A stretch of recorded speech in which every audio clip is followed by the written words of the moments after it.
Every week, I talk to a handful of attorneys about helping them grow their law firms.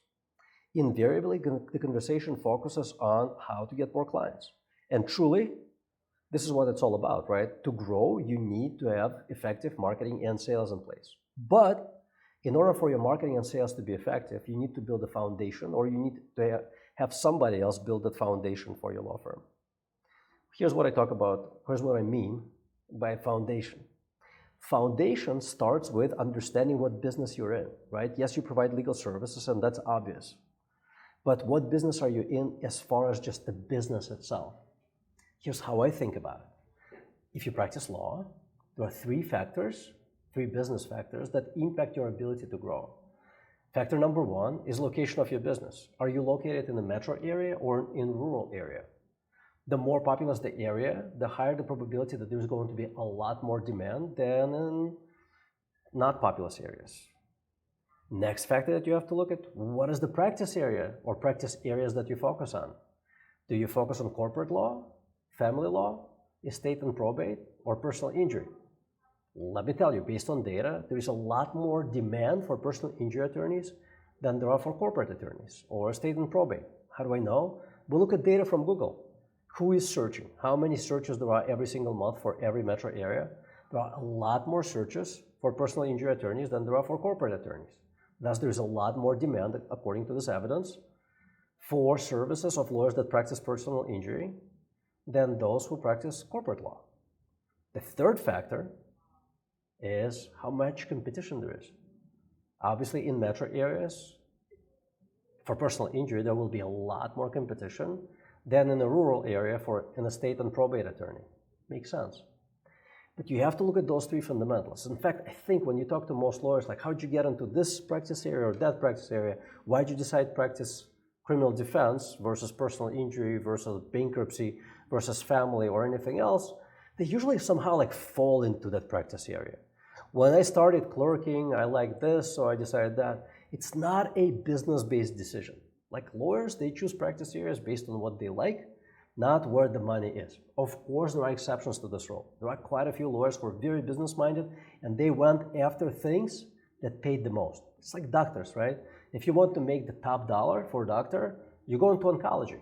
It pays top dollar. You do not become a primary care physician. That pays the lowest dollar in the same market.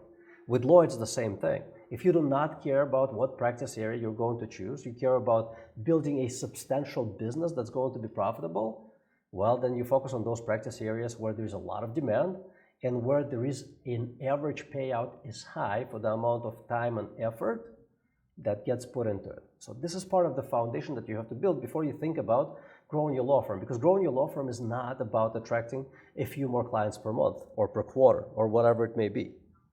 It is about building a business, right? So start there, and maybe you'll decide that you want to shift gears and focus on other practice areas over time. There is a law of gradual growth that applies. You do not want to make sudden shifts and shift from criminal defense to personal injury and stop doing criminal defense. That will ruin your business in the short term, right? So it has to be gradual. So that's the first thing. The second thing, when you think about growth, and you decide that you're going to practice in this area, or you already practice in this area, and there's plenty of demand for the services that you provide, the next thing that you want to look at is, what do you want to accomplish? Set SMART goals: specific, measurable, attainable, relevant, and time-bound, and here's what that looks like. Today, my firm does $1.5 million in revenue. In 10 years, I want it to be $15 million in revenue because at some point I will want to sell it.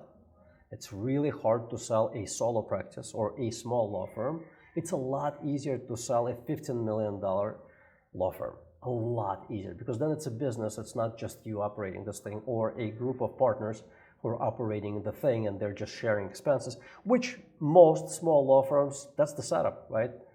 Few lawyers get together to share expenses. Not a solid business. A solid business is that which has all of the operating systems in place and can operate without the founder. As in, somebody can replace them and the thing will continue on making money. So SMART goal, setting a SMART goal, starts with point A, where you are today, and then point B, where you want to be in the future. Specific, measurable, attainable, relevant, and time-bound. Next, you want to check feasibility of accomplishing this goal.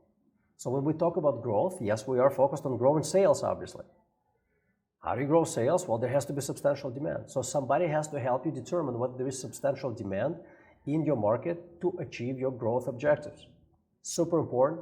You can talk to someone at my firm. We have quite a few business growth experts that will help you determine that demand by looking at the search volume in Google. How many people, how many searches in your area looking for services like the ones that you provide on a monthly basis. We have access to almost unlimited data there.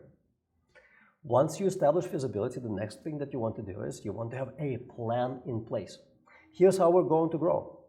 In one of my previous videos, and we're going to link up to that down below, I talked about 5 operating systems within your law firm. You cannot just build a plan for growth that's just focused on marketing and sales.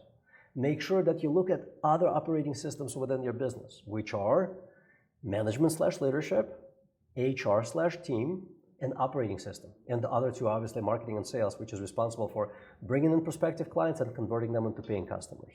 Now, once you have a plan for growth, right, and it can start with marketing and sales, but you have to also build plans for things like HR and leadership. How are we going to build this out? Because once marketing and sales starts taking off, you need to have the right people in the right places, doing the right things, without you telling them to do them, so that your firm can actually grow holistically. Once you have a plan, the next thing to do is build a team and assign a person or people directly responsible for implementation of the plans. Super important. Without a team in place, and that team doesn't have to be internal, it can be outsourced, can be a vendor, sometimes even a freelancer, could be a part-time consultant, but there must be somebody who's helping you grow. Like what we do is we help our law firm clients get more clients. That's how you outsource it. Most law firms, overwhelming majority of law firms, outsource marketing. And it makes sense because you do not want to add $800,000 to $1 million in payroll costs just so that you would have your own internal department. That's what it runs to assemble a marketing team. So outsource those things that you do not want to do yourselves, or that would be too costly to do it. So after you have a team and a person or people who are directly responsible for implementing plans and assuring success of the implementation, next thing is you want those people to build an accountability plan. Like, here are the targets, concrete, verifiable, comparable, and timely, right? We're going to accomplish this in the first quarter, this in the second quarter, third, fourth quarters. All very important things. By the way, if it sounds a little scary and puts you outside of the comfort zone, good, right? We're talking about growing a business. We're not talking about adding a few leads to your pipeline every month. That's almost too easy, although marketing is complicated, but that still is almost too easy. If you want to grow a substantial business, you need to develop business acumen. You need to develop understanding of all of these factors so that you can actually grow substantially. Next, once you have your team, once you build in an accountability system, which is once again reporting of timely, concrete, verifiable, comparable information for every one of your goals, right? For marketing, for sales, for HR, for operations. Once you have that, make sure that you set a meeting every single month with your DRPs, directly responsible people for various plans, to analyze their reports. They need to not just deliver reports to you, they need to narrate those reports. Explain to you, here's where we got, here's how we got there. If we exceeded and excelled and did better than the set goal, explain how you did it. Maybe next time we'll need to set a higher goal. If they didn't manage to hit the goal, then let's talk about why we didn't manage to hit the goal and how we're going to adjust things, improve things the next quarter, the next month, so we actually hit the goal.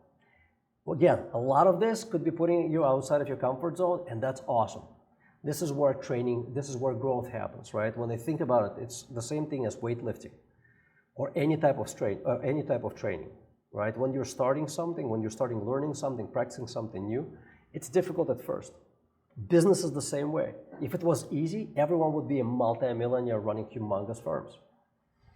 The truth of the matter is that the vast majority of law firms are very, very small, and it's because the leaders of those law firms have very little business acumen. To build bigger firms, you need to develop that business acumen. So continue watching these videos. Look at the links that we provided down below to other videos that I have created on various subjects that are interconnected to this subject, and you will keep developing that stronger and stronger business acumen so you can become a leader of a sizable law firm that's going to give you the lifestyle that you always wanted and the freedom to one day offload that business, sell it to someone else, and enjoy life doing whatever else you may want to do. Thanks for watching.